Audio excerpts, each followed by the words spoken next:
4 ના તેમાં એક સરખા 4 પાર્ટ હોવા જોઈએ. એક બી નાનો મોટો પાર્ટ નહીં, રાઈટ? હવે તમારે વિચારવાનું એવું કે મારા હાથમાં 3 જ પાર્ટ છે.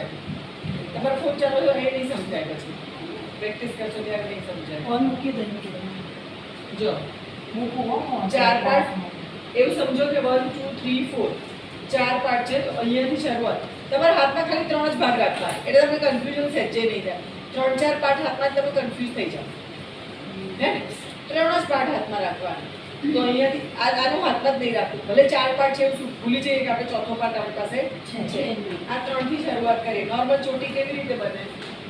જો પહેલા આ આવે નોર્મલ ચોટીમાં, પછી પછી પાછો આ આવે. એને નહીં લેવાનું, જે છોડ્યું છે ને એને નહીં લેવાનું, બેની વચ્ચેથી પેલા છોડ દેવાનો હાથમાંથી.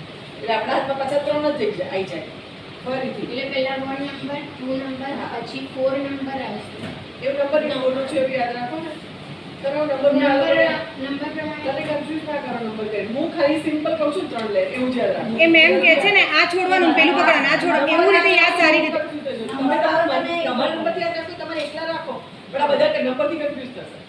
હે ને? કારણ કે નંબરથી શું થશે? છોડશો એ ચોથો, પછી પાછો ત્રીજો હાથમાં. કેમ કે ખબર ના પડે કે ચોથું ચોથું ને કયું ત્રીજું.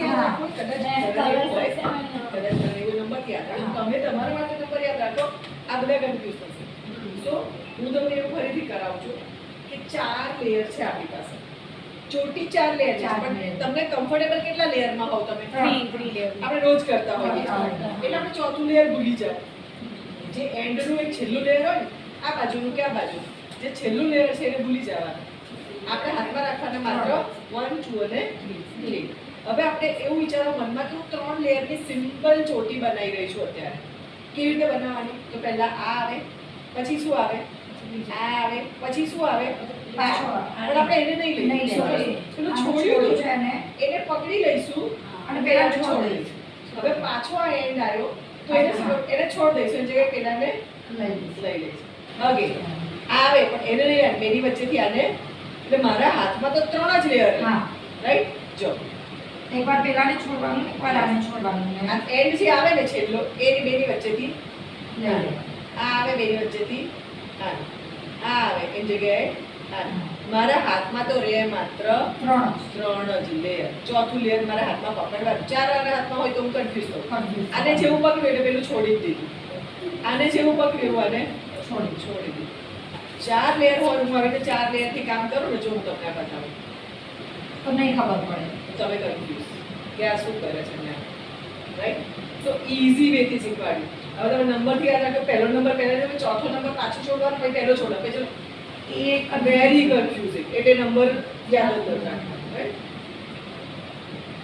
પણ ટૂંકમાં આપણા હાથમાં રહેવી જોઈએ કેટલા લેયર? 3. જેવું ચોથું લેયર, બેની વચ્ચે ત્રીજું છોડ દેવાનું. ઓકે, હવે આ 4 લેયર ચેઇન છે. હવે ચેઇનની જે આજુબાજુના પાર્ટ છે ને આપણે ફરીથી ફૂલ કરવાનું.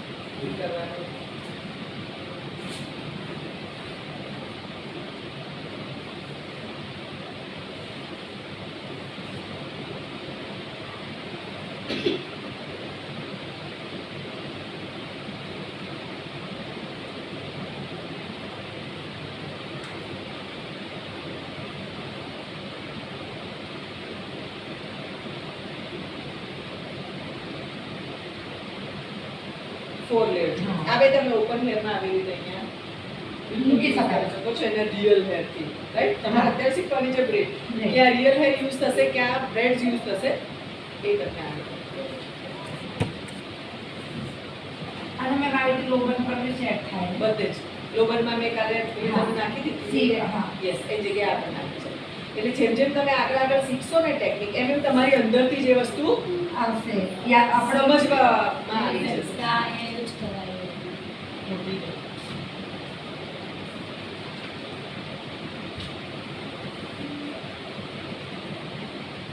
હવે આ પણ 4 લેયર છે, પણ આપણે 4 લેયરની અહીંયા ચોટી બનાવીશું. પેલી ચેઇન હતી, આ નોર્મલ ચોટી બનશે. અને એમાં પણ સેમ આવી રીતે આપણે 4 લેયર 1 2